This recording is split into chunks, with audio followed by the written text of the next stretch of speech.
It's just that in the boss fights, you go all, there's no punches pull, and the difficulty there is that you want to add so many things, and you have to keep it together and not feel too compressed, even though, of course, the boss battle music is relatively highly compressed.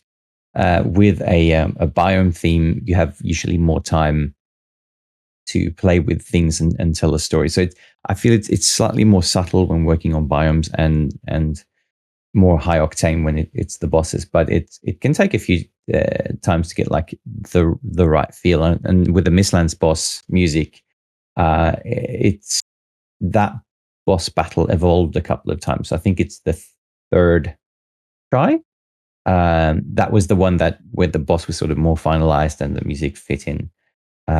Or the Queen, the new Mistlands boss. Exactly. Yeah. Maybe we should listen to that one next. Since we're talking about it. This one's so good. Okay, here it comes.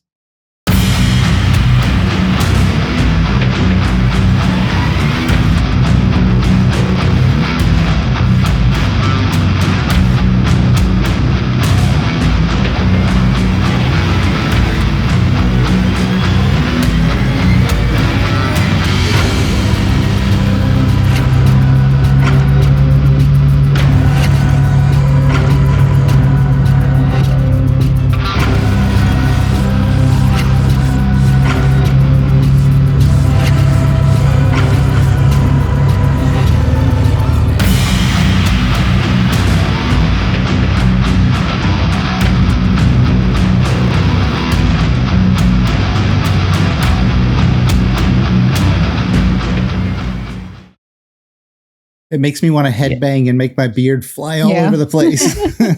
It is so nice as a heavy metaler for life to get to compose this type of music, because there haven't been any games before that this was really fitting in. I've done a couple of fun demos when working on game jams or similar, but getting to do this is really fun. Side story here was that I had bought after completing the soundtrack, the first Valheim soundtrack, I bought an 8-string custom Australian maker's guitar because I want to have something that's really heavy, really low.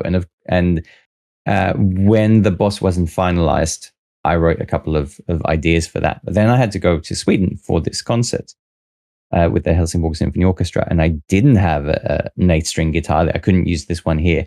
So my friend Jesper Nielsen, who played guitar live with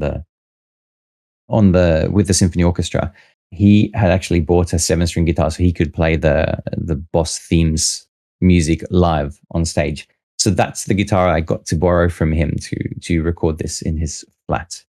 So I'm very, very thankful to him that I got to do that. So it didn't turn out to go as low as, like, it wasn't an 8-string, but it didn't matter. I think it got the heaviness from a couple of other things as well. But I'm super happy with how it turned out. And you can hear that in the B part of this thing. You can hear that sort of ticking. Yes.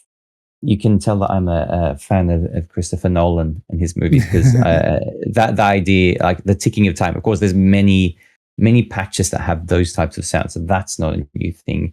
But of course, I really like his movies, and there's parts of that in it's not Normandy. It's his World War II movie on the beaches of. Dunkirk. Is it Dunkirk? Dunkirk. And of course, Tenet, which I actually really like as a movie. But it's sort of that's what I had in the back of my head I wanted to use at that time. That it's a way of keeping intensity while pulling down the dynamic level of the music. So it feels like it's still intensive, but low dynamics. And then you pull up into the A theme again. My favorite is actually the end of the song, which is more sort of Aliens inspired, because that was one of the original ideas, was to look at the music of the movie Aliens for the boss, but then it evolved from that. Yeah, I know that they were inspired by some of their artwork from that movie. I mean, who isn't? H.R. Geiger is fantastic. Yeah, that's when people, being a filmmaker, I get asked a lot, what's your, can you recommend movies or TV shows, or what's your favorite? And I always say, well, Aliens is my favorite movie of all time. Oh. Lots of it's for so many reasons, but the music is obviously a huge part of that experience as well.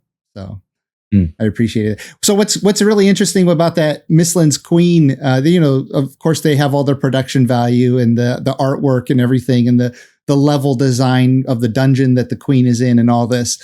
But a friend of mine I've known for like more than 30 years, he had just gotten to fight the Mistlands Queen the other day.